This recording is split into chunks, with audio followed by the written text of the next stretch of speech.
My brother Kiko once had a very peculiar chicken. It was peculiar because no one could tell whether it was rooster or hen. The whole question began early one morning. Kiko and I were driving the chickens from the cornfield. The corn had just been planted, and the chickens were scratching the seeds out for food. Suddenly, we heard a flapping of wings. We turned in the direction of sound and saw two chickens fighting in the far end of the field. We could not see the birds clearly as they were lunging at each other in a whirlwind of feathers and dust. "Look at the rooster fight," my brother said, pointing excitedly at one of the chickens. "Why, if I had a rooster like that, I could get rich in cockpits." "Let's go and catch it," I suggested. "No, you stay here, I will go and catch it," Kiko said. My brother slowly approached the battling chickens. They were so busy fighting that they did not notice him. When he got near them, he dived and got one of them by the leg. It struggled and squawked. Kiko finally held it by both wings and it became still. I ran to where he was and took a good look at the chicken. "Why, it is a hen," I said. "What is the matter with you?" my brother asked. "Is the heat making you sick?" "No, look at its face, it has no comb or wattles." "No combo or wattles. Who care about its comb or wattles? Didn't you see it fight?" "Sure, I saw it fight, but still it's a hen." "A hen? Did you ever see a hen with spurs on its legs like these? Or a hen with a tail like this?" "I don't care about its spurs or tail. I tell you it's a hen." "Why, look at it." The argument went on in the fields the whole morning. At noon, we went to eat lunch. We argued about it on the way home.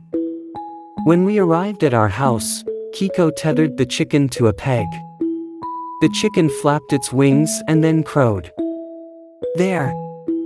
Did you hear that?" my brother exclaimed triumphantly. "I suppose you are going to tell me now that hens crow and carabao fly."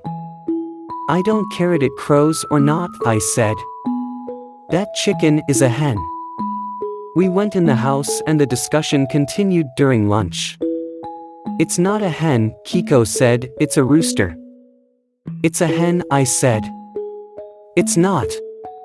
"It is." Now, Mother interrupted.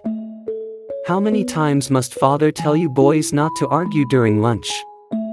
What is the argument about this time?"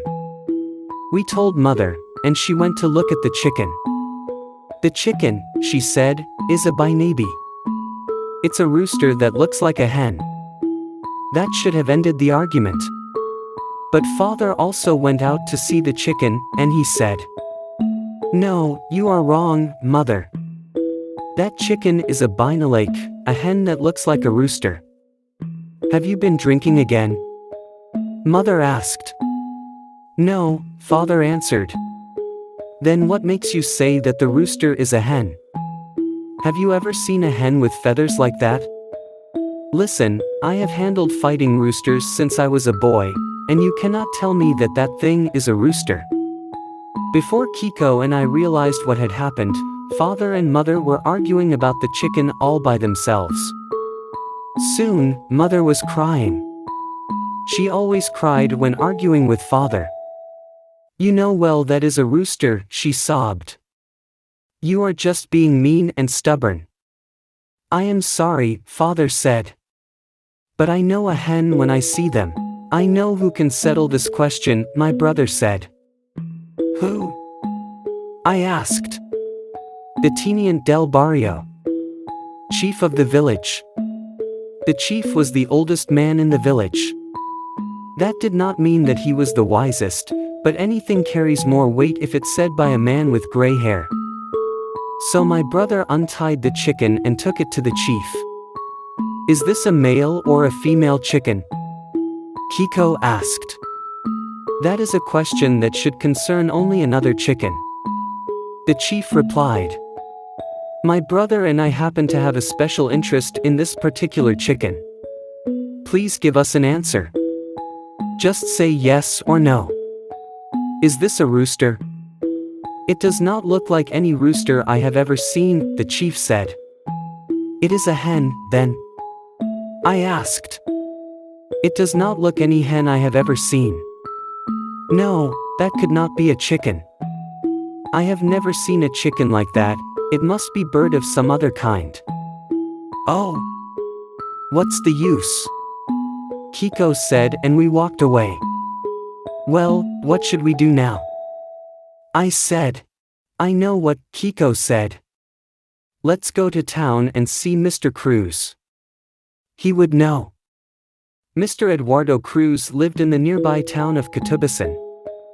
He had studied poultry raising in the University of the Philippines. He owned and operated the largest poultry business in town.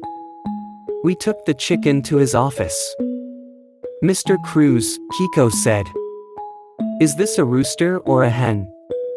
Mr. Cruz looked at the bird curiously and then said. I don't know. I couldn't tell in one look.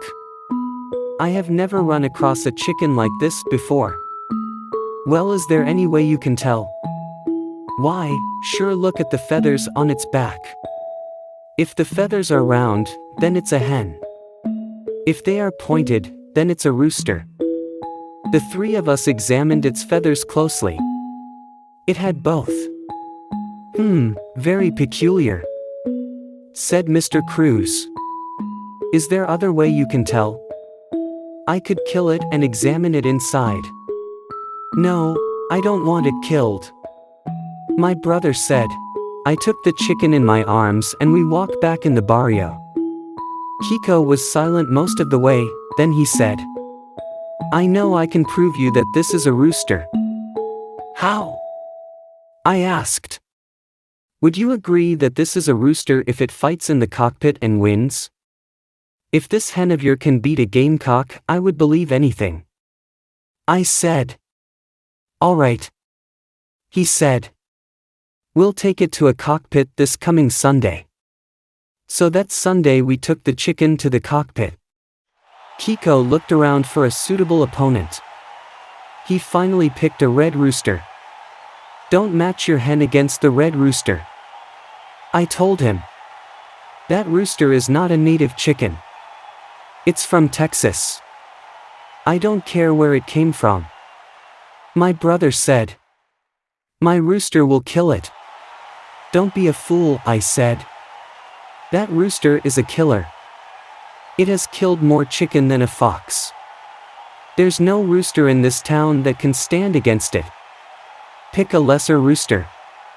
My brother would not listen. The match was made, and the birds were readied for the killing. Sharp steel gaffs were tied to their legs. Everyone wanted to bet on the red gamecock. The fight was brief. Both birds were released at the center of the arena. They circled around once and then faced each other. I expected our chicken to die if fright. Instead, this happened. A lovesick expression came into the red rooster's eyes. Then it did a love dance. That was all our chicken needed. It rushed at the red rooster with its neck feathers flaring.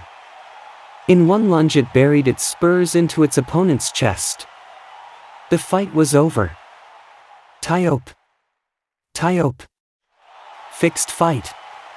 The crowd shouted. Then a riot broke out. People tore the bamboo benches apart and used them as clubs. My brother and I had to leave through the back way. I had the chicken under my arm.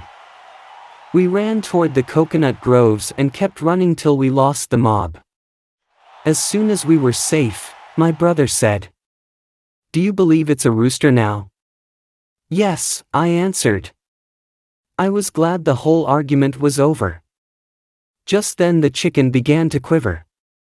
It stood up in my arms and cackled with laughter. Something warm and round dropped into my hand. It was an egg.